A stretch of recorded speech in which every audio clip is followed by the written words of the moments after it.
Welcome to this conversation. I'm here with two wonderful colleagues. We should move that way a little bit. Get in here. Wait, I've got a lot of... Hey, girl. We can move that. Look. Yeah. Again. Ooh, forgot about that. Welcome. What? That isn't how it fits. Welcome to this conversation. I'm here with two wonderful colleagues, Randy Gates and Neil Mancor. I'll let them introduce themselves to you. But I just wanted to encourage you to stick around for this conversation because we are really, really excited to speak to you about a book called Culture Shift, written by the Rev Dr Gary Nicolosi, and a 5-week workshop series which took place here in the Diocese of Montreal this fall. Before we dive into the conversation, I think it'll be really important that we get a little bit of a sense of who we are so that our perspectives have a little bit of context. Right, so I'm Leanne, Leanne Matthews, and I work in communications, and also I support youth ministry projects. And when Randy explained what was going on with Gary, I thought this conversation about a culture shift is really relevant to leaders of children, youth, and family ministry. Of course, it should be relevant to all leaders of the church because as we learned through the workshop series, understanding the shifting in culture is essential for us to lead effectively in the church. Hi there, my name is Randy Gates. I'm a vocational deacon and I'm practicing with a team out in the Eastern Townships Regional Ministry. Part of the things that we try and do is bring seminars and occasions for people to come together and to discuss various topics that are affecting the parishes. Randy and I go way back because we met at EFM. EFM. Yeah, shout out to EFMers. And now Randy, of course, is all a deacon and everything, so he's sort of, gone way up there. But I just think it's really cool, Randy, that you had this vision to gather people together. And what is it like that inspired you? Like, what moved you to connect us with Gary? Well, I had the opportunity to be a part of a group called Revive with Neil. And shout out to Revive. And we saw how popular and how hungry people are to have these kinds of opportunities to get together and to discuss what's going on in the church and their spirituality and their journeys. And it was through one of these groups that we had that somebody introduced me to Gary, and we started speaking, and Gary said he offered to host these seminars to help people navigate through this ongoing culture change that we're seeing in our parishes today. Yeah, culture change is an understatement, right? Big time. All right, Neil, tell us a little bit about yourself. Well, I'm Neil, and I'm the Congregational Development Coordinator here in the Diocese of Montreal. So that means I get to work with congregations all over our diocese around the whole area of vitality in the parish. I'm also a colleague with Leanne, and we work together. We get up to all sorts of things, and we have a lot of fun in our diocese. And I've also worked with Randy, as you heard, with Revive, and we've done a lot of Revive courses together over the years. And so Randy and I are colleagues too, and I'm really glad we were able to, all three of us, work together on this seminar with Gary Nicolosi and just engage in this really important conversation. Yeah, so I think what really brought us here is that we were all quite moved by the 5-week workshop, and we thought there was just so much rich information that was provided from Gary and also by the participants. We need to let you know that 21 people showed up on week 1, and by week 5 we were still 18 hardcore workshop participants. I was so floored by the retention, and that's just a testimony to Gary's amazing book. I think you guys have the book. Yeah, there you go. Shout out to Gary's book, Culture Shift. Let's begin by just unpacking the book. So if you can let our audience know what you thought was really, what would you like them to know about a highlight from the book? Go ahead, Randy. Oh, what I'd like to is how it was so clearly set out for us. It very clearly described the changes of how religion and culture from the 1950s up until today, and how we can see a definite change. And the other thing that I liked about the book is that Gary made things very practical, very hands-on. They're not out of the sky suggestions. It's things that we can start to do today. And that the practical sense of it for me was very interesting. And there's so many things, like Gary talked about speaking to the congregation and listening to what they're looking for, and it's not one size fits all, and how we can do that in practical little steps, and how we can be a more inclusive parish and practice. But I think that, and one of the other things that I really appreciated was that in one sense we need to stop being a culture of waiting to close. People go to their parishes and there seems to be a bit of heaviness, and people are just kind of doing the same thing that they've always done, but now they're waiting for the church to close. And I think we need to revive that somehow, and to bring some joy back into our services. And those are the major things that I got out of the book. Neil? What I really loved about the book is that Gary has done some really intense study, both of what is happening in society and how the church has responded across the board, not just in the Anglican world. And he's distilled everything into this book. So it's a very, very practical book, as Randy said, but deeply distilled. And plus, he's writing for the Episcopal Church in the States. He's really writing for an Anglican audience. And so it's not like the newest idea or the latest thing. It is a very digested and distilled summary of where we've been and where we're at, and some of the ways that we need to address the times we're in now and not the times that we used to be in. And what was so interesting about that is that people had this hunger to come on Tuesday nights for 5 weeks consecutively and to unpack this information in community. There were 21 people that started in the program, and by the 5th week there were still 18.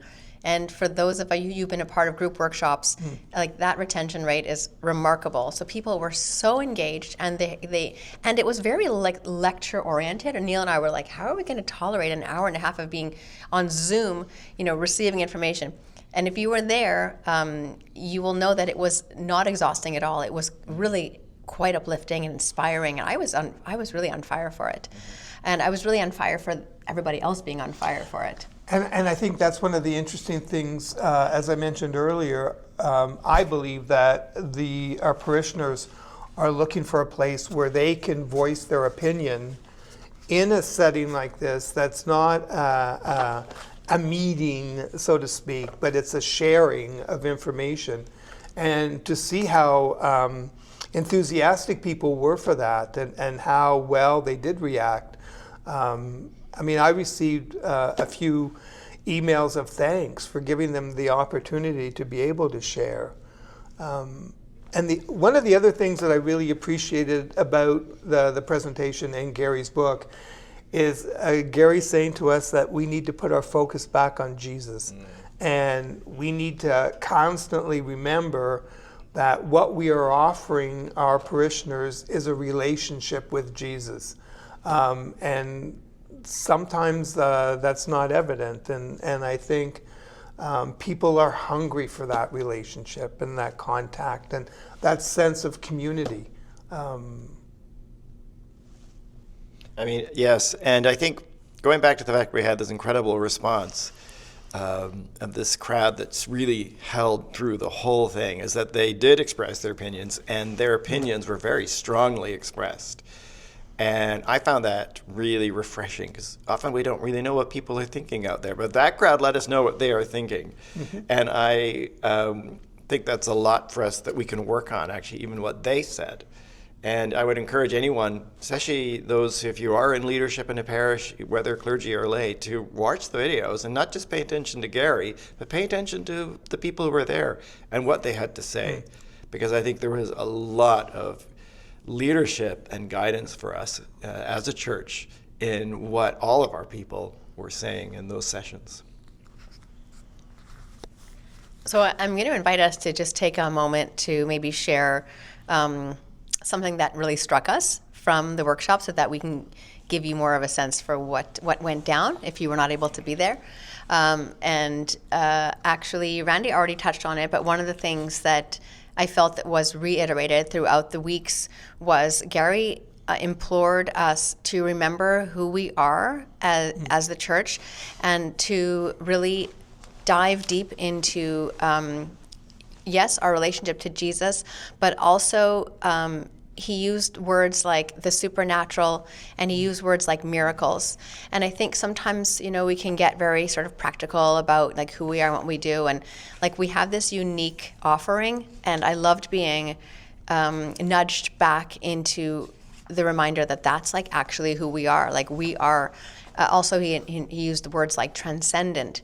I mean, you don't get this type of thing like at the Bay, God rest the Bay's soul, but you know what I'm saying? It's like, the rest of the world, the secular world is peddling all kinds of great stuff. Like, I'm not saying anything's wrong with Costco, but I mean, we do have this unique relationship, this moment to like invite people into like finding meaning. Like we're meaning makers, right?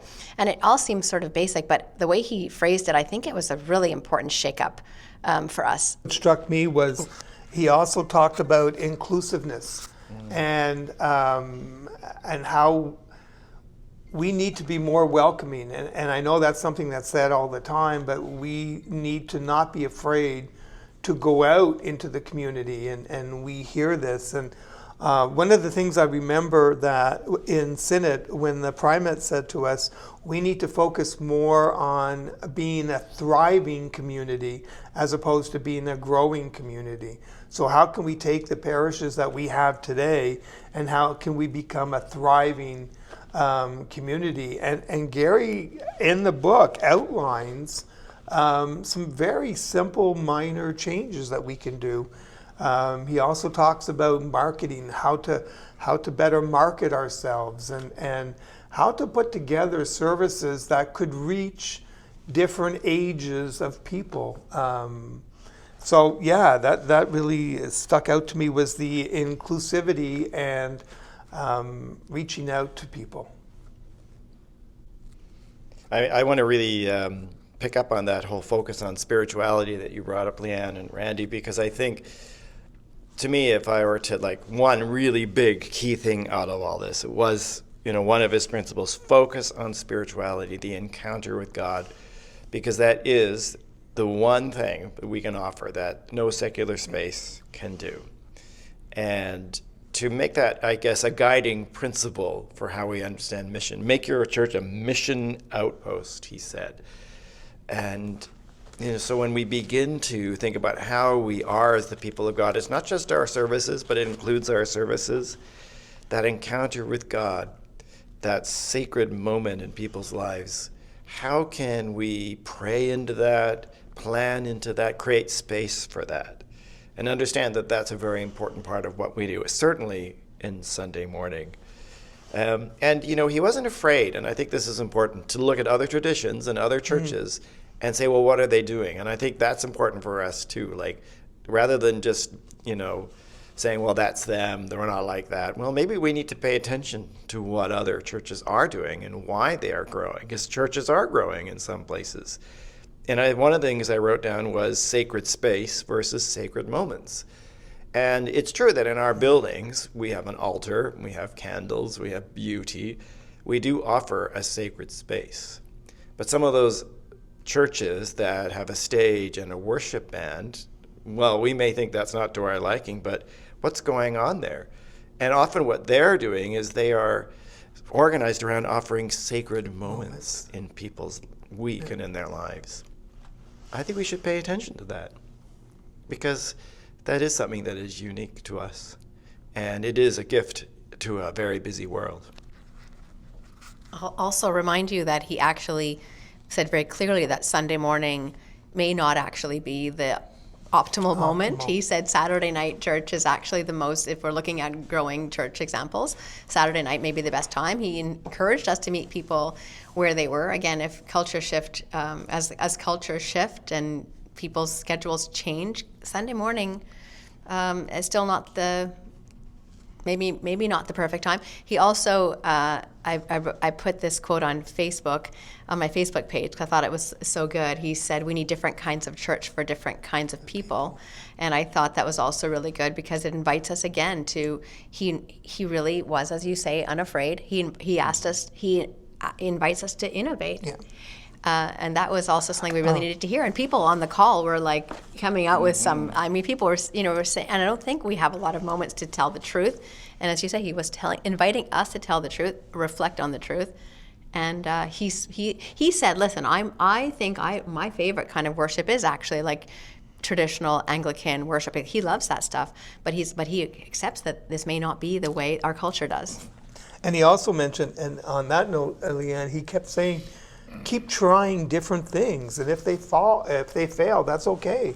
But keep trying to do different things, to break the mold, to meet the needs. And again, it goes back to ask your parish, what is it that they're looking for, and how do they want to meet, and that could be something like the supper club, and it could mean as well as maybe changing the music up a bit.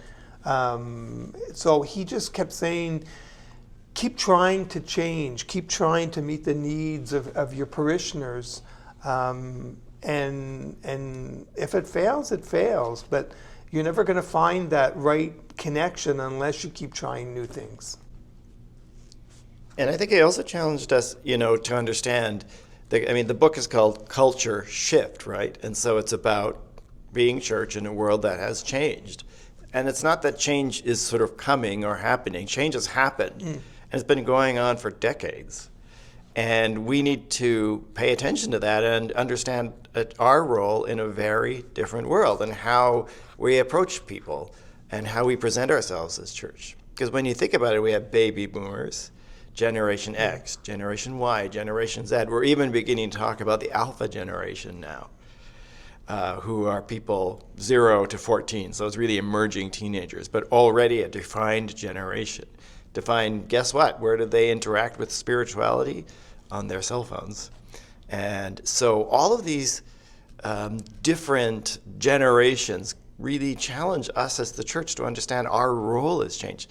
The role of spirituality in society has changed. And it's not that everyone has rejected spirituality. There's a much more openness to spirituality in generations today, but it's not religious, and it's not necessarily defined institutionally as we do. So how do we share into that conversation? I think that's important for us to think about. I like that he said, God stays the same, but, culture doesn't. And it doesn't mean liturgy should stay the same either. I think that's what I heard. Like, God stays the same, but maybe our liturgical expressions can be more flexible or need to be in order to survive, in his words, actually. Yeah. Do we have any closing thoughts? Sure. Buy the book. I really recommend it. It's not an expensive book. It's a very easy read. There's very practical steps on little changes that you can make, because we all know if you go from one extreme to the other, it's not going to happen. But if we start to implement little changes, then that's the way that we're going to adapt to the culture shift that's going on. So buy the book. Buy the book, absolutely, I would say. Because, as I said before, it's just powerfully digested all of the literature around what's happening in church today. And so it's not the latest idea, it's not the latest Band-Aid that's going to fix everything, but it is a very powerful analysis and a call for us to understand that we are a missional church and to implement that in the lives of our congregation. Because doing the same old thing, as he says in the book, hasn't worked. And he kind of goes through all the things the church has tried, and yet the church has continued to decline. But what does it mean for us to be a missional church? Or what does it mean to be that church that offers Christ to people in our music, in our hymns even, as an encounter with God in who we are? It is key if we're willing to live it. I really think it was a calling for Gary to do this workshop series. It really felt like this was very holy work for him. He was so generous with his time, and obviously we're not here in any way like endorsing him because we think he wasn't doing this for the money. Let's just put it that way. This is truly a calling for him, and it felt like something that as a diocese we were called to participate in together. And we don't know what this is going to look like for us. We're just out here trying to innovate this conversation, but we would love to keep this conversation going. If you read the book, or even if you don't read the book, and what we want to be part of what it might look like to be talking about culture shifting in wherever you are, we would like to keep this conversation going. Maybe another workshop series in the new year, but please keep your eyes on this space, because we are hoping. We also feel called to carry on this conversation. So we hope that you read the book, and even if you don't, let's do something. Let's go. If I can just go out on the note, I'd like to take this opportunity to thank Leanne and Neil for taking a chance and agreeing to do this. When I first approached them a while back, we didn't know a whole lot about Gary, and they were from the go-get, they were very enthusiastic. And without them, this series wouldn't have happened. So I'd like to thank you both for taking a chance. And look what happened. We tried something and it worked. Yes, we took a risk. Take a risk. Yeah. Thank you. Yes. And thank you, Randy, for bringing this to our attention. It was just, I think it has been a holy calling. And I'm really excited because I hope that we continue this in the new year, as Liliana said, and continue to work on this and understand how it calls us to do and be the church and not just think about church. So let's continue talking in the new year. If you've listened this far, we bless you for listening and for being a part of this conversation. We hope there'll be many more in the future. See ya. Bye. Thank you.